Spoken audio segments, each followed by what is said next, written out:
I'ma chug my jitter juice. You miss the shots, you don't take no excuse, no excuse. No.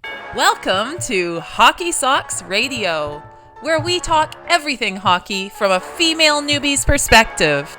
That's me, Megan Hasham. Penalty box in my hockey socks, my hockey socks, my hockey socks. Hi, everyone, and welcome to the very first episode of Hockey Socks Radio. I am Megan Hasham, and I will be your host here every week on the Hockey Socks Radio podcast.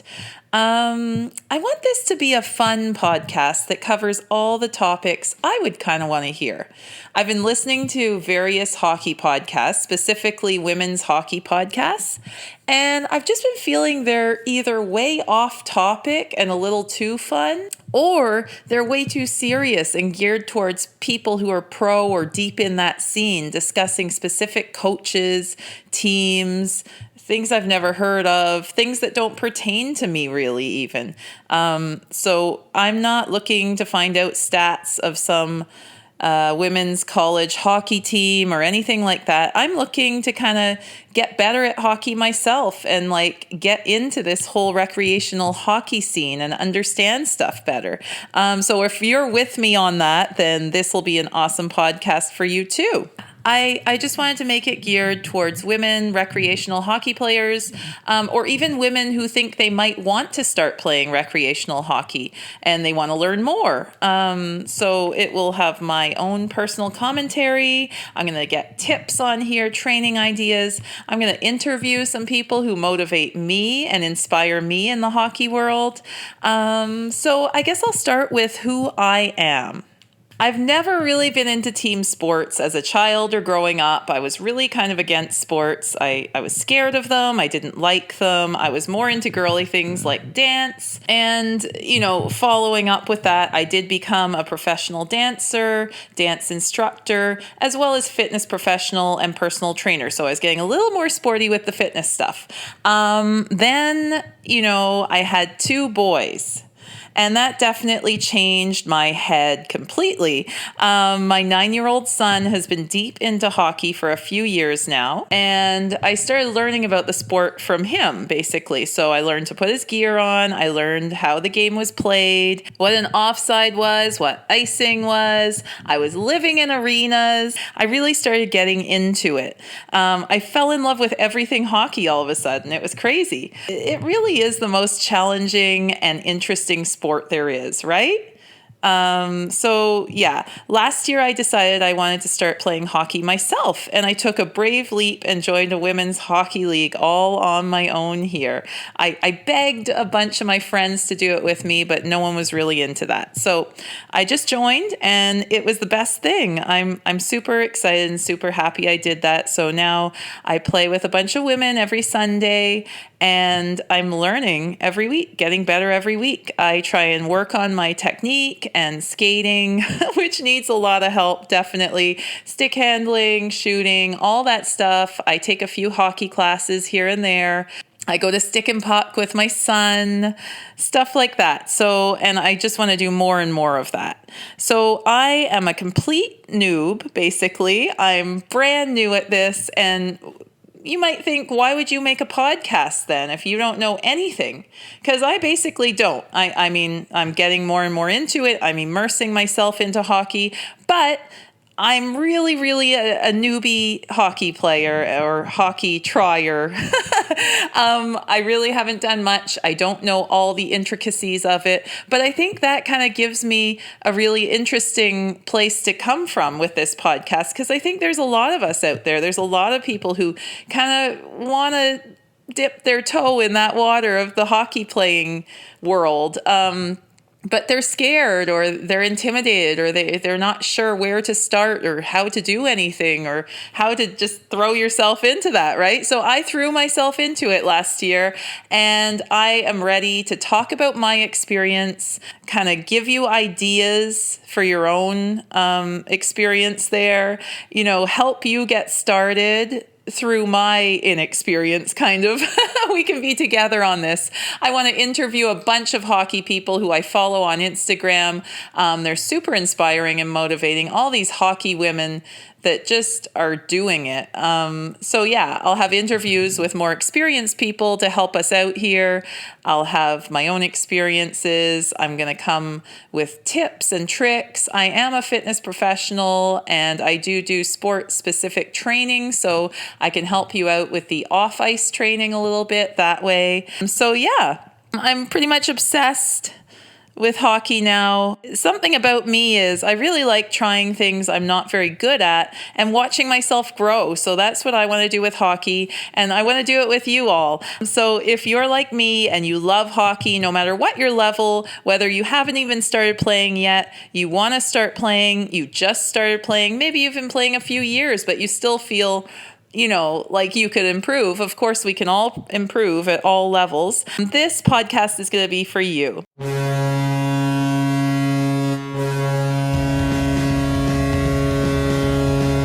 Today, I wanted to discuss a facet of hockey training that sometimes doesn't get talked about too much. So as a fitness and dance coach, I specialize in helping people set goals, helping them make action plans to attain those goals, and keeping people inspired and motivated along the way. I often see a lot of actual training videos and articles to help hockey players progress through training, but often the issue might be actually getting that training in, making hockey a priority in this busy life we all live, and putting an end to procrastination and laziness. Figuring out what you actually want or need to work on and then actually doing it. As I said earlier, I started playing hockey on a rec league last year and took a few hockey skills and power skating classes here and there. I practiced at stick and pucks with my son. I've watched countless YouTube videos on various drills I should be practicing and stuff like that. Now I'm in the off season and I keep telling myself and everyone around me that I've got to get better at hockey. How am I going to get better at hockey? I really want to be a great hockey player. I think everyone's sick and tired of hearing me say this, and I just keep going on and not really doing anything about it too much. So I think a lot of people feel the same way. They want to get better, but they're just not sure exactly where to start because it's a big, broad thing, especially if you're a true beginner like me. I mean, everything needs to be improved, right? Skating, shooting, passing, understanding the game and plays, just everything, right? So it's a big, scary goal that you don't know where to start. So it's just like when people come to me telling me they want to lose weight and get fit. They often have a basic big picture idea of what they need to do: eat healthy, move more, live a healthy life, but they don't really know how to make it all come together.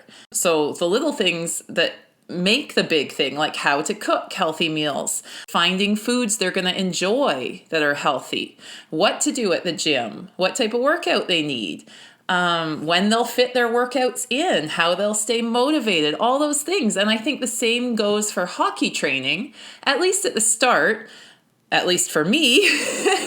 I really want to get better, but how? How do I get better? It's such a big, looming topic here, and it kind of, when it's that big and not broken down into smaller steps, I find I just don't take any action. I mean, I'm still working a little bit here and there, but I don't have like a mapped out plan. So let's talk about that. Let's make it happen for us. The first thing you need to figure out is what you need to work on and what's possible. So usually I'll ask people in fitness programs with me, how much weight do they feel they want to lose? What feeling do they want out of the program? Do they want to drop 3 dress sizes? Things like that. So I think we have to think about that for our hockey. It's sometimes obvious what we need to work on, but sometimes it can be helpful to ask a fellow hockey player, a coach, a teacher, even, your husband, your son, your daughter that might play hockey, what they see you need to work on as your starting point. I was playing a hockey game and, I always give feedback to my son, even though he's a way better player than me, but I'm sitting in the stands seeing everything, it's a different point of view. So even if someone's not a hockey expert. They might see things that you're not seeing. So, of course, when my son came and watched one of my games, I was ready for the feedback. He's a great hockey player at 9 years old. And, he's light years ahead of me with his skating and shooting and everything, all the technique, the playing, everything. And so I asked him he was laughing a bit at my hockey playing. And I said, so what do I need to work on, right? And he told me actually very useful things. I need to bend my knees more. Oh, mommy, you look funny. Your bum's sticking out when you skate. Things like that. So, you can get feedback from almost anyone who watches you skate or play hockey. Of course, sometimes it's more meaningful if it's someone who knows hockey and knows what's going on, but sometimes just anyone can give you some feedback. But ask your teammates, ask your coach, ask a teacher, or ask your family and stuff that come and watch you play hockey. Maybe they see something obvious that you're not seeing. Yeah, and then the part about what's possible. What I mean by that, figuring out what's possible. If you're super, super busy, you have a family, a job, night school, you take 3 dance classes a week, you might not have time to commit to practicing or playing hockey 5 nights a week. So also take into consideration ice time, which is a stumbling block often, especially in the off season, definitely for me. I guess, you got to think about your limitations and work within that. So maybe you can only practice twice a week, and maybe one time it's not in an ice rink, it's in your garage shooting or something like that. So just think about what you need to work on and what's possible in your life. So as I was saying, I need almost everything. I need to work on everything. When I think about what do I need to work on, I think I need to work on everything. And I think a lot of people think that. They think, well, I need to work on everything. That's too overwhelming. And when something's too overwhelming, often nothing gets done. That's what's happened with me here. So I suggest picking 1 or 2 aspects to work on per season or certain period of time, 3 months or whatever it is. For example, I'm going to focus on my skating technique this season. Crossovers, edging, backwards skating, stopping, all that stuff. Maybe a bit of stick handling too, but I'm going to really focus on my skating. I'm going to focus on that technique. I'm really not the best skater. I just learned to skate in the hockey skates before starting to play, so I really want to work on that technique. Other ideas you could work on: speed, shooting, passing, your endurance, your power, all those things. I'm sure you can come up with the things that you need to work on. So pick 1 or 2. Don't pick, all of them all at once.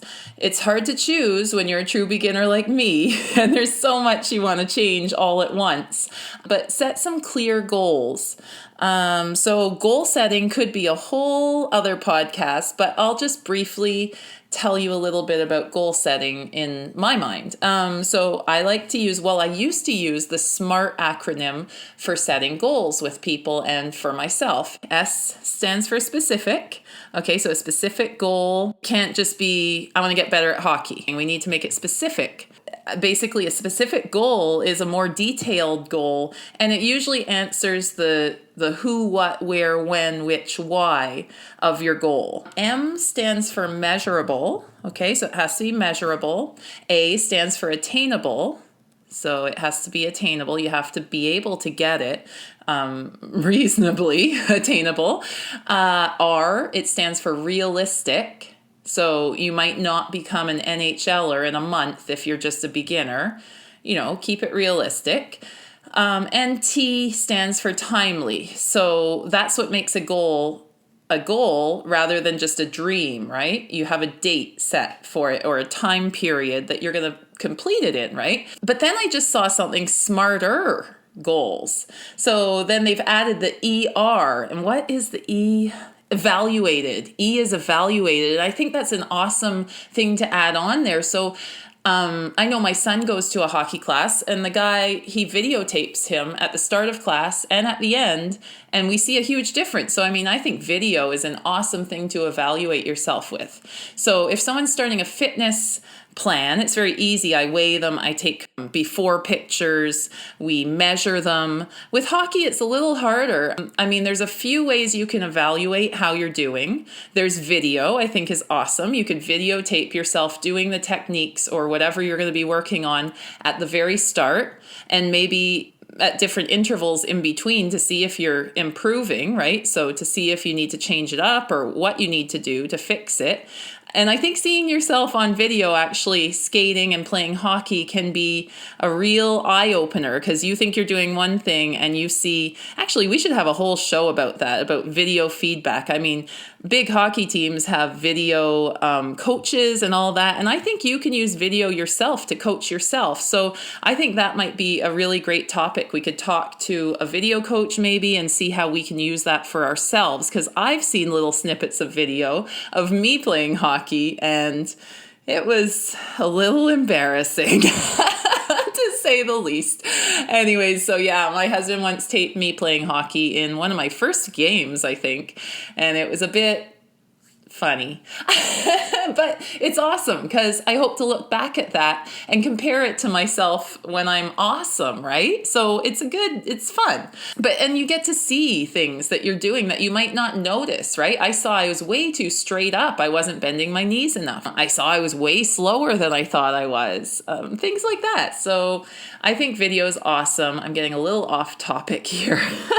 Another way to evaluate how you're doing or your goals, how you did with your goals, is feedback. Feedback from coaches or, hockey people you're with or hockey teammates or whatever it is, teachers you might go to. Ask them for feedback. It's awesome. Just ask someone, hey, how am I doing with this? Is this improving? What do I need to improve on more?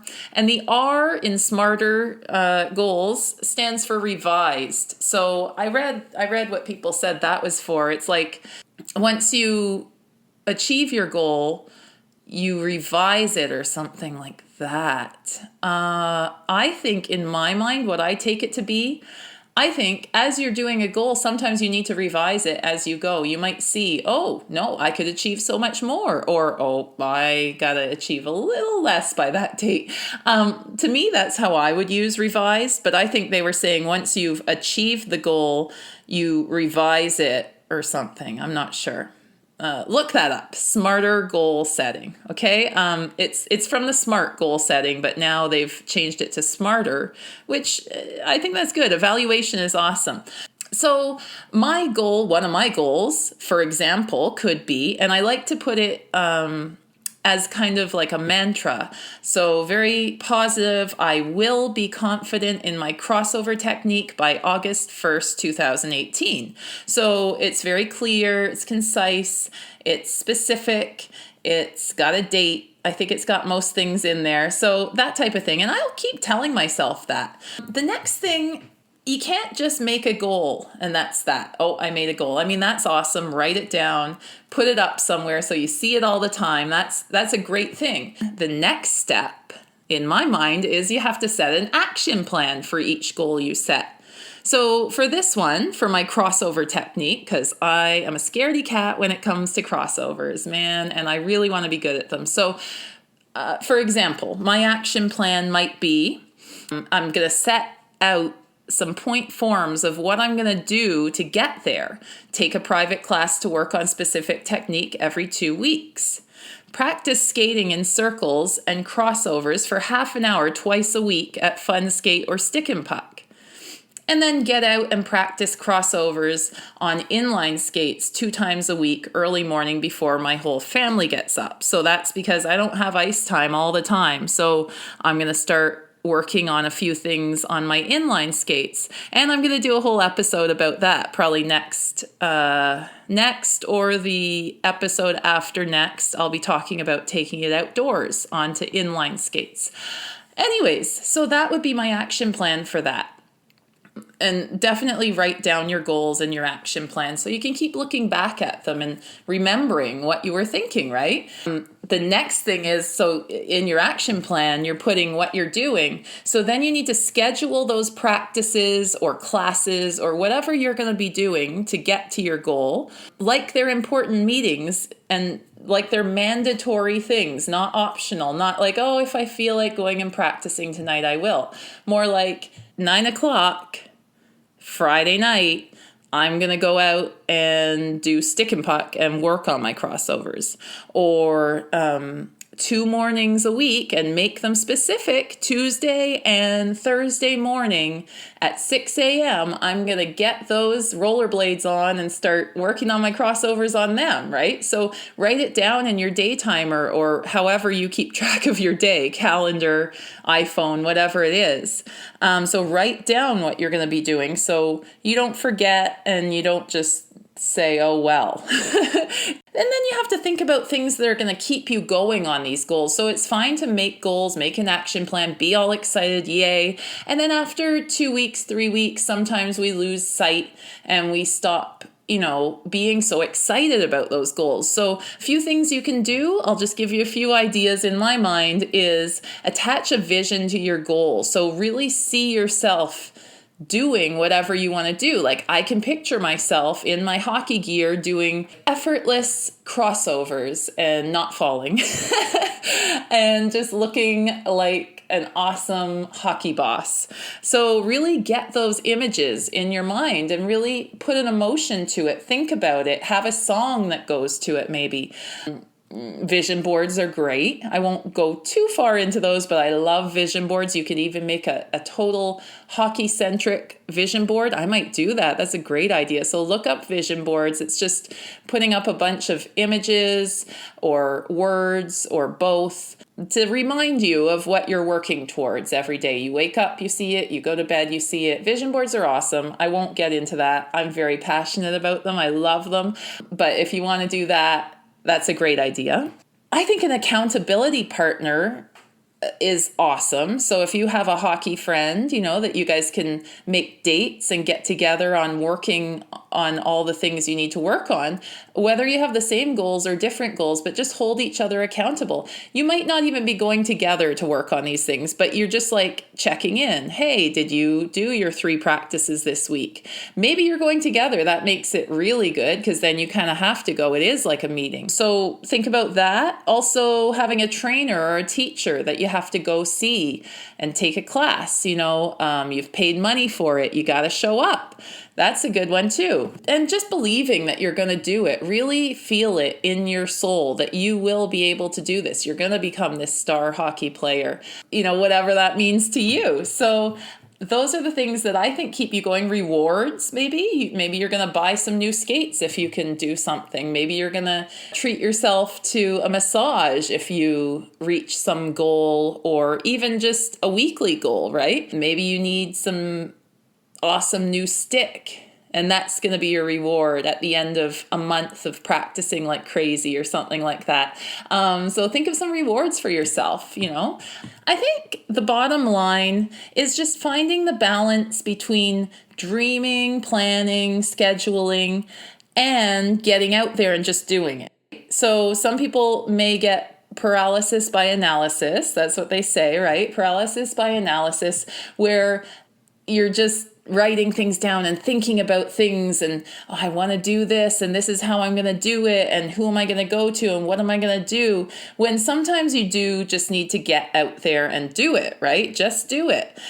But sometimes just do it is a little vague. So I think sometimes you do need these goals and planning and scheduling, but definitely don't just sit there planning and scheduling and goal setting and all this stuff and then don't get out there, right? So we need the balance between planning and dreaming and goal setting and actually getting out there and working it, right? So think about that, guys. Let me know what you think. What works for you? Maybe people are going to have some great ideas that we can talk about on here. So let me know if you have terrific ways to kind of improve your hockey I just watched a video on hockeytraining.com, which I will talk about next time. And it's talking about how training isn't everything. There's other things too. And maybe next episode or an upcoming episode, I will discuss that too. But this episode, I'm talking about getting out there and training, planning your training, figuring out what you need to do with your training. I hope you enjoyed it, and we'll talk next week. Stay tuned. I want to hear more of what you want to hear on Hockey Socks Radio. Email me at Megan, MEAGAN, @Rogers.com with questions you'd like answered on air, topic or guest ideas, or anything else you want to let me know. You can follow me, my hockey journey, and this podcast on Instagram at Miss Hockey Socks. That's MISS Hockey Socks. And last but not least, make sure to subscribe to the podcast on iTunes to stay up to date with new episodes. Show us some love by leaving us a review and comment on iTunes, as well as sharing this show with your fellow hockey-loving friends and teammates. Signing off for now. Until next time, pull up those hockey socks and work it. Lace up, drink up, come and fill my cup up. Lace up, drink up, come and fill my cup up. Lace up, drink up, come and fill my cup up.